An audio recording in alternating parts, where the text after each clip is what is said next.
tax-deductible income. So, first of all, the Bible and money, there's over 2,350 verses in the Bible regarding money. It's probably one of the most talked about topics in the entire Bible. So, there's a couple of scriptures up there that I posted. You have the parable of the talents, there's 1 Timothy, Hebrews. Basically, they're talking about being a steward over what you have. So many people live paycheck to paycheck, but I truly believe that God, the provision that we get today is not just for today. Just because we have money in our pocket doesn't mean that we can burn a hole in our pocket and spend it. We need to learn how to invest in the future. So the goals for this, number one, is to learn how to be a steward over the riches that God has given us. Number two, understand that God provided provision for our entire lives, not just this moment. That's huge. How to live within our means and be content. And with those ideas in mind, plan for our retirement. It's part of God's provision. Okay? So, the next, it's a story. So I heard a comedian tell this, and they told it as a joke, and everybody laughed. I didn't think it was funny. If you laughed, feel free, but I don't. It's really not. There is if you've heard it, just bear with me for a minute. But there's a story. There's this huge flood, and this guy's on top of his roof, and the waters are starting to get high, and he's like, praying, God, save me, And this canoe comes by. It's about 20 feet down. He's like, yeah, just come on, jump in, and I'll bring you to safety. And oh no, that's okay, because God's going to save me. So the waters are getting higher, they're getting higher, and all of a sudden, this rowboat comes by, and he's like, come on, jump on in. It's only 10 feet. Come on in, I'll bring you to safety. And he's like, no, that's okay, because God's going to save me. So the rowboat goes away, and then he's still praying to God, God, you have to save me. And so this yacht comes by. It was only like 5 feet down to jump into the water, and he wouldn't do it, and he says, because God's going to save me. So the yacht goes away. End of the story, the guy drowns. He goes up to heaven, he goes, God, why didn't you save me? He goes, I did. I sent you a canoe. I sent you a rowboat. I sent you a yacht. A lot of us get to retirement, God, what am I going to do? And he goes, what did you do with that raise? What did you do with that bonus? What did you do with that promotion? Right? Same story. So what we get now is not meant for us to burn today. So, as I'm getting started on this, I want to let you know there's going to be a lot of information today. That's the caveat. There's a lot of information. The history of it, don't bother to memorize. I just want to kind of run through it to show you the history of it if you want to, just for your own pleasure. But really, what's in your handouts that you have is the main core of what you need to know and what you need to grasp onto. And I'll be covering all of that in here. So Social Security, a quick history, 1935, the feds introduced it for people 65 or over. The lifespan of people wasn't that long, not as long as it is today. And there was more workers than there were retirees. 1939, survivors benefits, 56, disability insurance, 65, Medicare added. And then, of course, in 72, supplemental Social Security. The idea was to replace 40% of a worker's wages. This next line that's highlighted in yellow, Social Security is not meant to be your only source of retirement income. Let's read that out loud. I want everybody to get that. Social Security is not meant to be your only source of a retirement income. You know where I picked that up off of? The Social Security website.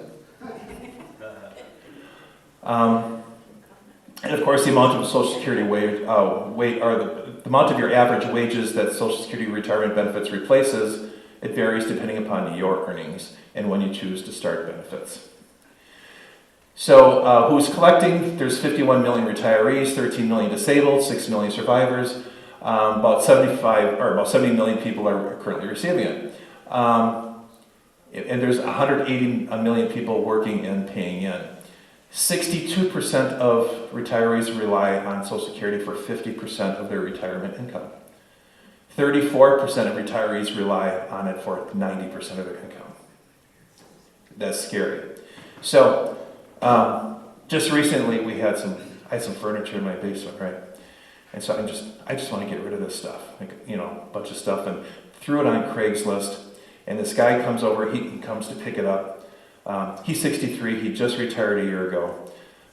He drove truck for years. He had an S Corp, so he's paying very little into Social Security. His Social Security check on a monthly basis is $1,000 a month. That's all he's got. How do you survive on $1,000 a month? It's crazy, right? So he just got some Section 8 housing, so on and so forth. He had nothing. I said, just take the furniture. Don't pay me. Just take it, right? What else do you need? I got some more stuff in the basement, But, there's things that he was never taught, things that he never learned. A big problem with people who are baby boomers today, and I'm the very end of the baby boomer era, growing up, Social Security was our retirement. That's what I was taught. So that's really not the case, as we know. So a lot of us who are baby boomers are scrambling at the very end. Okay, what am I going to do now? Those of you who are younger, thank God you're here, because you can learn what to do today and it make it a lot easier for when you're entering into retirement. And again, I put it up there again, Social Security is not meant to be your only source of retirement income. You're going to see that a couple times. I'm trying to get that into your head. Where does the money come from? Okay, the government collects from you 7.65% out of your paycheck. 6.2% is for Social Security and 1.45% is for Medicare. The amounts are taken directly out of your paycheck. At the same time, your employer matches the same amount. So it's a grand total of 15.3% that's paid in. Okay? Self-employed people pay all of it. Ray knows. So do you. So anything, your net income for your business is what you end up paying Social Security on. Since you are the employee and the employer, you pay both shares. Ministers can currently opt out within the first 2 years of being ordained. I don't recommend it. Now, for ministers, it's only on the income that you earn as a minister. It's not for your other earned income, okay? The reason why I don't recommend it, because I've done taxes for many ministers who don't have Social Security taken out, but they're not investing it either. So all of a sudden they come to retirement, and God, what am I going to do? The same question. There's a reason why they're ministers and not accountants, and the reason why I'm an accountant and not a minister, right? Everybody's got a different set of skills. So that while a lot of people recommend it because they can direct their own investing, etc., for retirement, I personally don't recommend it just from a tax standpoint. From what I've seen, that most ministers who do that don't invest. There is a wage cap for Social Security. This year it jumped up to $160,000. So what does that mean? So that means that you're paying Social Security tax on the first $160,000 that you make.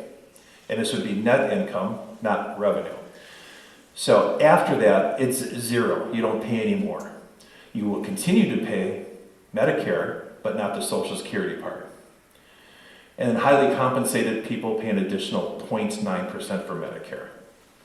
Do we have any highly compensated people in here? I wish. No, it's not me. So how do I qualify? So this is important, especially if you've immigrated into the U.S. You can qualify if you have 40 credits. You earn 4 credits per year. By working a full year, it's actually about 1,640 hours or dollars. Every quarter. So by earning $6,560 in 1 year, you've just earned 4 credits. Long story short, you work 10 years and you're making that little money, you qualify for Social Security. But it is based on 35 years of your highest income as averaged out. If you have a small business, like an LLC or a sole proprietorship, your net income, it flows and you end up paying Social Security on that, and then it flows directly to the front of your 1040. If you are an S Corp or a partnership, it doesn't do that. So you can still get paid salary, and you can still pay Social Security on that salary. But in general, whatever is left over it totally bypasses Social Security, and you just pay only taxes on it, not Social Security at all. So theoretically, you could be doing $500,000 worth of net income, and you're only paying Social Security tax on $80,000 of it. Thank you. And then the rest of it bypasses that, and you're not paying Social Security on it at all. So S-Corps can be great, but in the long run, if you're nearing retirement, it lowers how much Social Security you're going to get in the long run, because they're taking the Social Security income to $80,000. They're not looking at what you're making in an S-Corp.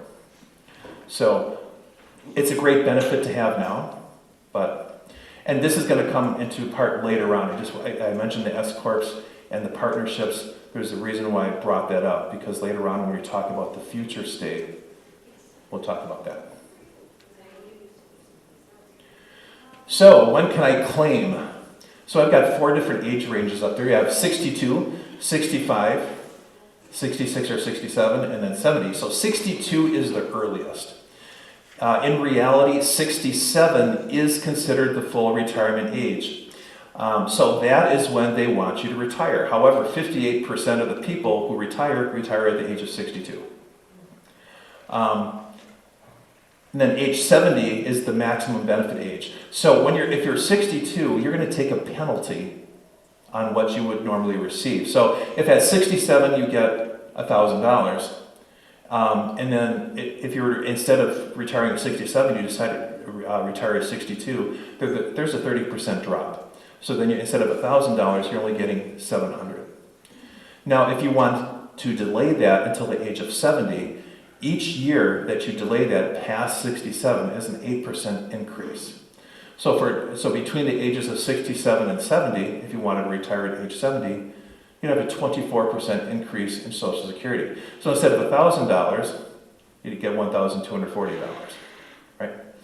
So thank God the average Social Security per person is a little bit higher than that. But $1,000 is something easy to figure out. 65. Who can tell me why I have 65 up there? No, but I want to retire at 65. Why is 65 up there? The reason why 65 is up there, first of all, like I mentioned, when Social Security first came out, 65 was the retirement age. And I think growing up, all I heard was 65, 65, 65. But really, 65 is not the retirement age. The reason why I put it up there, and I've got it bolded, it's important to know this, is for Medicare. That's the age when you can start getting Medicare, which sounds fantastic. But there's a caveat. The caveat is that you have to contact Medicare. They give you a total of 7 months. So the month of your birth, 3 months before, and 3 months after. So for me, I was born in April, so I have January, February, March. My birth month, April, May, June, and July. So I have January through July to contact Medicare and either take it or tell them, I don't need it, I'm still working, and then provide them proof that I have coverage. If I don't, I will get penalized 10% on my Medicare premiums for every year that I miss. So some people, well, I don't have to contact Medicare until I'm 67 years old. So they just got a 20% penalty for the rest of their life. They cannot get waived. Just want to warn you, so when you hit 65, you have to contact Medicare. And of course, we talk about Medicare a little bit more in the next session. 3 months before? 3 months before your birthday, your birth month, and 3 months after. So 6 months. 7. Spousal benefits. The spousal benefit, the spouses, especially back then, nowadays most spouses work. Luckily, my wife is a stay-at-home mom. It's great. She's she's like your neighborhood Kool-Aid kid. I love it. Kids love her. But she can qualify. Okay, so she hasn't been working in quite a few years. She can qualify for what's called spousal benefits. So when she retires, they would take a look at her spouse's benefits at full retirement age, and her calculation would be half. So if I'm getting $2,000, she'd qualify for $1,000. Okay? She might also qualify on her other areas of her other years of employment. So really, when you contact Social Security, what's the best for me? I'm going to throw out another caveat out there. Social Security office will not counsel you. Okay? They put it on their website. They will not do it. Why? Because everybody's in a different situation. Everybody's had a different income. Everybody's got a different health. Everybody's got different plans for retirement. You know, for them to try to counsel you, there's so much liability in that that they can't. Medicare can. You've got basically one option. You sign up for Medicare or you don't, right? And then your agents will do everything else. So Medicare can counsel you, but Social Security will not. And is it also like if one of your spouses makes more money than the other, then if that spouse passes, the other person gets a little bit more? Absolutely. So if I'm making $2,000, Sodi's getting $1,000, I pass away, hers can get increased right up to $2,000. She doesn't get both of ours. She just gets what I was getting. Right. Divorcees. So you've been divorced, right? Your marriage lasted at least 10 years or longer, and you're now 62 years old, and you're still single. You can qualify. Basically, it's the same thing as a spousal benefit. They would take a look at your ex and take a look at their income, and you would get spousal benefits based on that. Now that's if you're born after 1954. Yes. If you're born before 1954, it's the same thing with a twist. So you can just file for the spousal, and then you can, once you hit 67, you can just calculate and see, am I going to get more money or not? So they kind of took that away. It gets really complex, but I don't think there's anybody much older than me in here, so I don't think that's going to apply to anybody. But still, divorcees is the same thing as a spousal benefit for those born after 1954.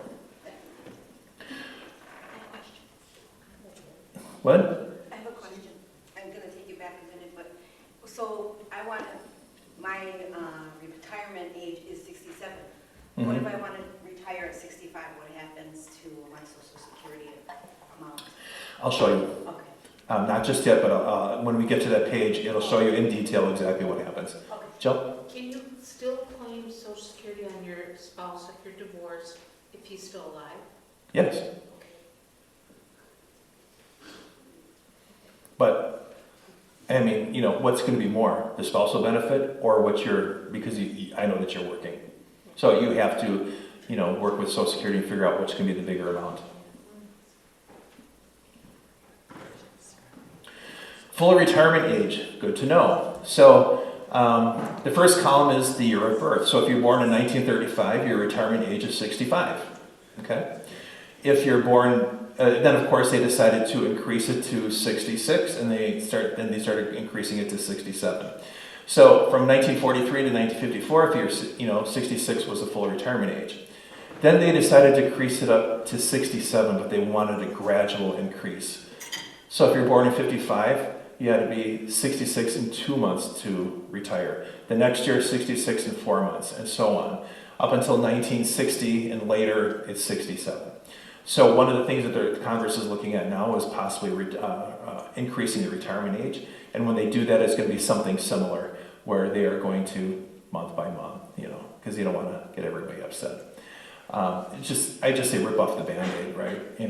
But at the same time, you look at the very last column, the reduction. So granted, like in 1955, the retirement age is 66 in 2 months. If you decided to retire at age 62, you take a 25.83% penalty. It's a decrease in what you would normally get at full retirement age. If you're born in 1960 or later and you want to retire at 62, it's a 30% decrease Social Security payments. So this is where it starts getting important. This is what I want to advise everybody to do, and I highlighted it at the very top of the screen. It's the website for Social Security. I urge you to go on there. If you don't have an account, open an account, and this way you can view the history that Social Security has on you, and it will give you a statement so that you can understand what's going to happen in your retirement. So when you open this up, there's like 3 different icons. One is your Social Security statement, which is what we're going to look at. You can replace your Social Security card. and a benefit verification letter. And you notice at the very bottom in green, it says you have 40 work credits, so you're eligible to receive Social Security. Okay, that's great. It's something that's good to have. If you don't have it on there, you better call them right away and say what's going on. So again, some people who have immigrated to the U.S., they want to pay close attention to that. Do I qualify for Social Security or don't I? Or if you're a civil servant too. Yeah. Like a police officer, fireman. That's absolutely true. So I was going to get to that later, but Sorry. no, that's okay. Love you, Deb. But she's absolutely correct. So, for example, we have a couple of people that I know who are police officers. They don't get Social Security; they get a pension, totally different. So they don't qualify at all. Now, that being said, if you retire as a police officer and you're at a younger age, you're at full retirement for them. You get full pension. Then you start working, in the regular workforce outside of there. You can collect both. But you can't collect both the pension and the Social Security at the same time for being a civil servant. That's correct. So, in this particular case, we're pulling up a statement. And this is for Wanda Worker. Obviously, she's fictitious. I'm not going to pull up mine. I'm not going to pull up David's. I think you'd have my head. But this is a fictitious person, Wanda Worker. So this is what her Social Security looks like. And you actually have a copy of this in your handout. So at the very top, it talks about your retirement benefits. It tells you what your full retirement age is based on your birth date. It gives you your birth date, April 5th, 1962. So she's at 67 is her full retirement age. It talks about disability benefits. It talks about survivor's benefits. At this point in time, if your spouse dies or something like that, or if you, actually in this particular case, if you die, this is how much your family would get as far as survivor's benefits are concerned. And that's important to know for some people. In the top right, it starts giving you a breakdown based on your income history, how much you would be getting for Social Security. So at age 62, Wanda's getting $1,465. If she waits till 67, it's I can't read from here, 2,119. Bifocals are great, but they can only go so far. And if she waits until age 70, $2,634. It's a huge jump. So most people ask, well, the question is, when do I retire? Yeah, you can retire at 62. What do you need? How's your health? Do you have enough other things, retirement accounts and things like that you can rely on, besides Social Security? So there's a lot of different things to talk about. It talks about you have enough credits to qualify for Medicare at age 65, etc. So there's a number of things on here for you particular, when you look at your account online. It has your earnings record. Very, very important. Social Security takes an average of your highest 35 years of income. And each year is adjusted for inflation. That being said, if you go online and you happen to notice, oh my gosh, 2019 is missing. Where's 2019? You better call Social Security. Here's my tax return. What's going on? You want to make sure you get it included. So if you see anything missing, I don't know anybody that's had anything missing yet, but I've heard of people who have had, but I personally don't know anybody who's had that missing. In this particular case, the last one that's recorded is in 2020. I ran this in 2022. The reason why 2021 isn't there is because they're still doing their taxes, right? So of course, once Social Security Office has records of all the tax returns at the end of the year, then 2021 would be populated. At the very top, where it says important things to know about your Social Security benefits, what does it say? Social Security benefits are not intended to be your only source of information. Just wanted to point that out. So I threw together a spreadsheet of what the differences would be for Wanda Worker. So at the age of 62, her monthly benefits would be $1,465, or $17,000 a year approximately. Based on her full retirement age, it's about $7,800 a year in penalties, basically. It's a reduction from her full retirement age. At age 67, 2,119, she'd be getting $25,000 a year for Social Security. That last column is 0 because that's the full retirement age. At age 70, there's a 24% increase, so she'd be getting $31,000 a year. Difference in retiring between 62 and 70 is $14,000 a year. It's a big difference. It's something to consider. Again, when Social Security was first made, the life expectancy wasn't that long. But today, if you reach the age of 65, the life expectancy for men is 84. The life expectancy for women is 87, if you reach the age of 65. Yep. I think it's interesting. My mom died a month before, or a few weeks actually before her 40th birthday. She died in 1965, right? She had a valve problem. It was 3 years before the first open heart surgery. There's nothing they could do. My brother, who's 1 year older than me, once he turned 40, he had a similar problem. He had his valve replaced, and 2 weeks later, he's back building cabinets. So technology in the medical field has just increased astronomically. We got vaccines for everything. Mayo Clinic, Medical College of Wisconsin. You don't know how good we have it in Wisconsin. After I moved to Kentucky, I learned how well we have it in Wisconsin. They do really, really well over there. So I'm really happy to be back in the Milwaukee area. But we have technology today to last us that long. So some of it's going to be a mindset. I can retire at 62. Do you need to? Right? I want to. I'm kind of getting tired of working. I don't know that I'll ever stop working. Even once I retire, I'll still continue to do taxes and things like that. That's okay, don't have to worry. I'll continue.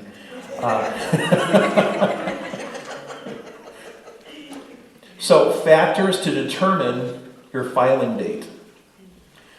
There's a break-even analysis. I don't recommend it. So, break-even analysis says, what can I get out of the government? So, if I retire at 62, as opposed to 70, it's going to take, I'm just going to jump forward a little bit. It's going to take all the way up to age 79 before you break even. So for example, at age 62, the first year she gets $11,000 because she was born in April. So, and then each year it's $17,000 a year. Well, as opposed to if she retires at age 70. And so the first year is $23,000, then it's $31,000 a year. When she's 79 years and 2 months, that's when the break even comes in. But this looks at when, and after that, before that, she's always ahead of the game. I've gotten more than if I would have retired at 70. I've gotten more, I got more. All of a sudden she hit 79, and now it's just reversed. So people look at this, well, I'm not going to live to 75 anyway, so I'm just going to take it. I'm going to get as much as I can from the government. Okay, if that's your only source of, consideration, I don't recommend that, because are you going to be comfortable during retirement? When is your spouse retiring? What's the age gap between you and your spouse? That says a lot. Sony and I, we're 8 days apart, so we're going to retire in the same month. God is good. I don't have to worry about all that stuff. But if you have like a 10-year gap in ages, you have to worry about all kinds of things, which I'll briefly mention in just a moment. You have to worry about inflation. Social Security, over the last 20 years, has lost 40% of its buying power. That's crazy to me. That's one of the things they're trying to change potentially. We'll see how the final bill comes up. Right now, every year they have a COLA. It's a cost of living adjustment. It's supposed to, keep up with inflation. It never does, right? So again, in the last 20 years, we lost 40%. So think of Wanda Worker, who's making $17,000 a year if she retires at age 62. 20 years later, it's like she's only getting $10,000 a year with that decrease. That's crazy, right? What can you afford? You have to consider your full retirement age, the current Social Security laws, spousal benefits. Do I take spousal benefits, or is my work record, which one's going to be more? right?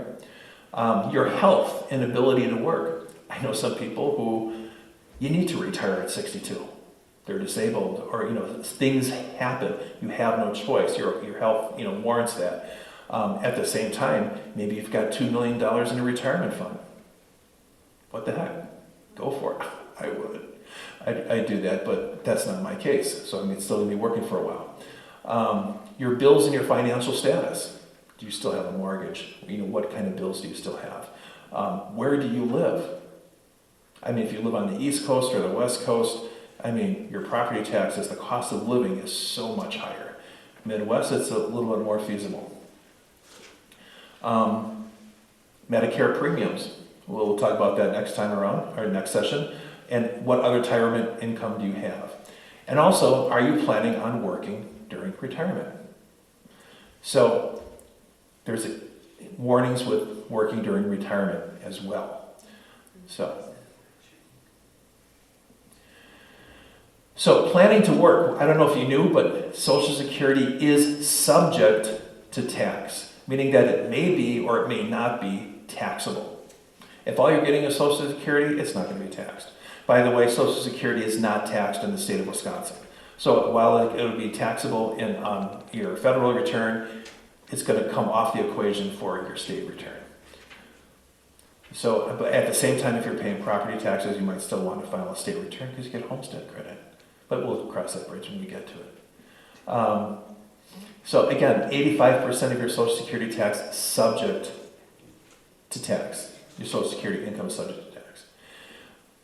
If you're age 62 and 66 and you want to continue working,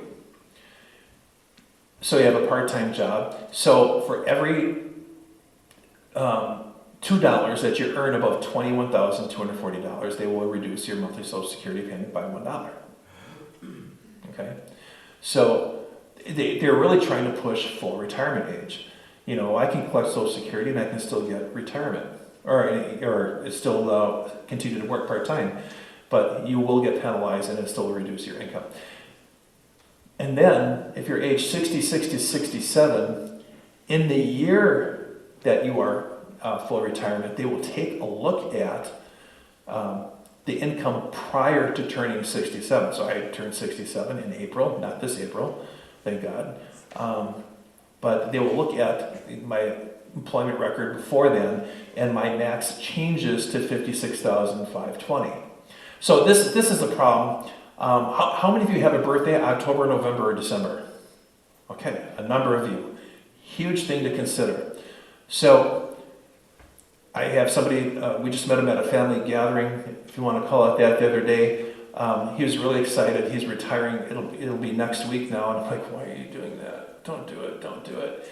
The reason for that is this. I put this up here. So this is somebody making $72,000 a year. Their birthday is in either October, November, or December. So each month it's about $6,000 a month that they're making. It would be $72,000 on an annual basis. The limit, as I mentioned, is $56,200 a year. Now, if your birthday is in November, you've already exceeded that limit. And you look at the limit and you look at what you're getting from Social Security, you're not getting anything. Same thing if your birthday is in December of that year. So if you have an October, November, and December birthday, wait till January. Okay? Don't mess with it. So different things to consider. Now, again, I don't want everybody memorizing all of this. This is a lot of information I'm throwing out at you. When you get to that point, call me. We'll discuss it. Okay, I'm going to retirement. Let me take a look. Most of you, I do your taxes already, so I can take a look at your income levels, so on and so forth, and give you some recommendations, either yes or no. This is what's going to happen if you retire at this age. You also want to consider your spouse. Okay, I'm retiring right now at 62. My spouse is still going to continue to work 10 years in the workforce. My spouse is making $90,000 a year. Guess what? 85% of your income is going to be taxable. Of your Social Security is going to be taxable. Okay. So at that point, what do you need to do? You can have taxes taken out of your Social Security check. There's so many things to consider when you retire. So, key takeaways, and I can't believe I'm going to say this, I'm going to have about 15 minutes before this session ends. I'm just impressed myself. So, after we go over these key takeaways, I'm going to open it up to questions, okay? So first of all, guess what? Social Security is not meant to be your only source of retirement income. Again, Social Security does not provide consultation. They will not. Don't try to ask them for it. You can just say, what are my amounts if I do the spousal or if I do this? They can give you those amounts, but they're not going to counsel you in any way, shape, or form. Be a steward over the wealth that God has given us. Understand that He's made a provision for our entire lives, not just the moment. So, I'm thinking of a different slide 2 sessions ahead, so I'm not going to go there. You need to know your full retirement age. You need to check your Social Security account online to understand what you qualify for. And then you need to check your Social Security account online on an annual basis to validate that your income is reported correctly. Why? If it's not correct, it could reduce your benefits. Although you're able to retire at 62, doesn't mean you should. Consider all factors. And if you're planning to work and draw Social Security at the same time, you need to know the limits.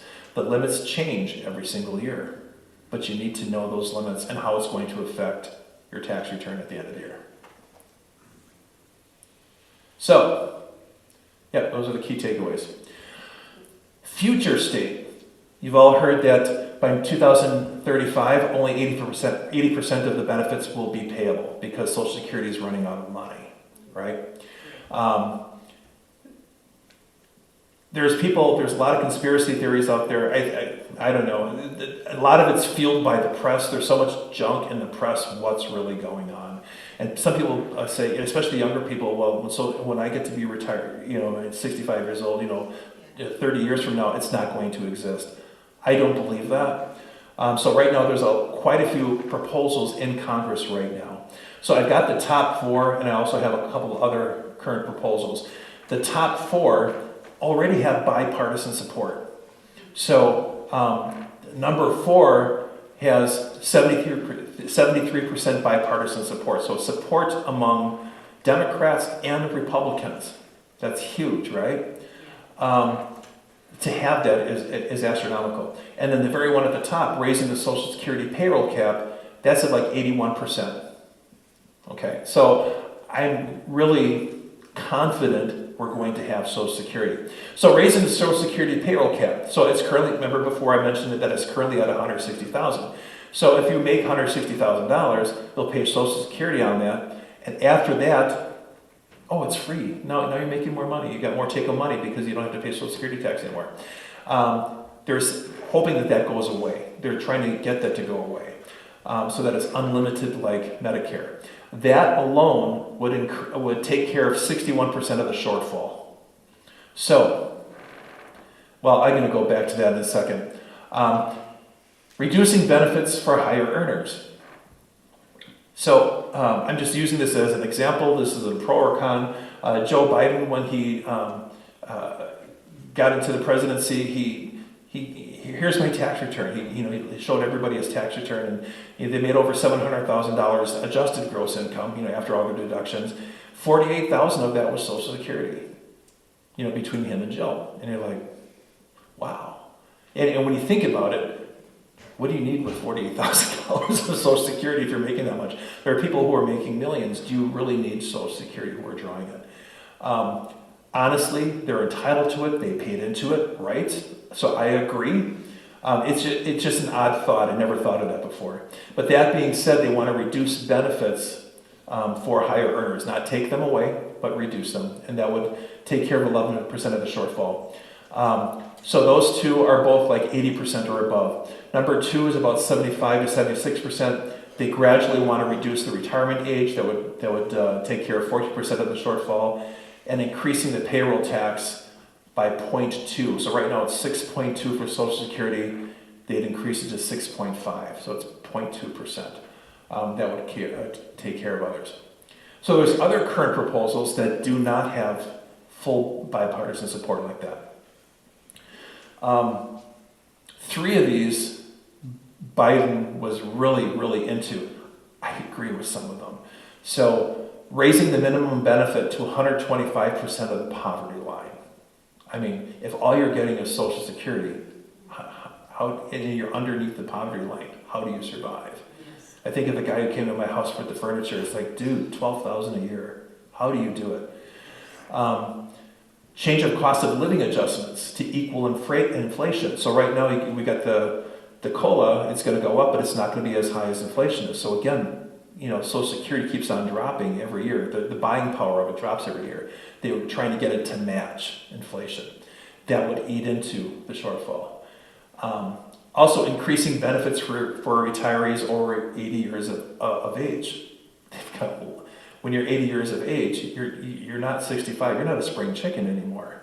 You've got more medical bills. You've got more things going on. So they wanted to do that. This last one, I recommended last year, but it's not full bipartisan support. I didn't say recommended. I predicted it when I taught this last year. So I predicted, number 1, under the current proposals, that they were going to do that. I had ideas for some of the other ones, but I also talked about changing or eliminating pass-through entities. These are the S-corps, these are the partnerships. I thought for sure they were going to do something with that, but that is not garnering any, a lot of support from them. That would put 15%, or take care of 15% of the shortfall. So as an S-corp, those are partnerships. They bypass Social Security, so they're not paying a lot into it. But I hate to say this, where's most of the partnerships? Matt, close your ears. So lawyers have a lot of, lawyer firms have partnerships, right? And you have a ton of partnerships out there. No, it becomes political. It's not going to happen. Same thing with S-corps. They're not even touching that. They're not touching those businesses. But the top 4 will be over 100% of the shortfall that it will cover. So I'm confident that it's going to take place. So when are they going to finally put this into place? If we have, this huge bipartisan support, how come it's not in place now? Politics. So, no offense, I don't care if you're Republican or Democrat, but if you're the current president and you're about to rerun for the new election, I'd wait to just before that, before running to pass this, because then you save Medicare, you save Social Security. So he's doing that. So that's what's holding him up. There's another thing one more thing that's holding it up is he made some campaign promises. He made a campaign promise that he was not going to raise taxes on anybody making less than $400,000 a year. So, look at number 1. They want to increase the Social Security payroll cap. So right now it's at 160. They want to increase it. Biden's saying no. He doesn't want to raise taxes on anybody making less than $400,000. So what's going to happen is that number 1 will pass on anybody making $400,000 or more. So there's going to be this donut hole. So if you make up to 160, you'll pay Social Security. Between 160 and 400, you won't pay anything. And then back at 400, you'll pay Social Security again. Politics. So fun times, right? Politics have made up most of our stuff. But I'm confident, even with that, and even with that donut hole in there, that they could easily turn it around in 2 seconds. Just a few quick questions. What's COLA? COLA stands for cost of living adjustment. It does not match inflation. It's usually announced in October. So I don't believe Social Security is going to go bankrupt. The average Social Security check in 2023 is like $1,782. But again, go online, find out what you qualify for. Did I do that? Oh, thank you, Dave. I looked up and was like, wow, what did I do? Thanks, I wouldn't read it either. So the average retirement age, the 58% of the people retire at 61 and start taking Social Security at 22. And of course, we talked about the spousal death benefit. And divorced couples as well. So, Thank you. questions? I have about 8 minutes left. I want to be cognizant of everybody's time, so I'm going to cut exactly at 10 o'clock. We'll take a 10-minute break and then come back. But right now, I've got 8 minutes for questions. Will you send us this? Absolutely.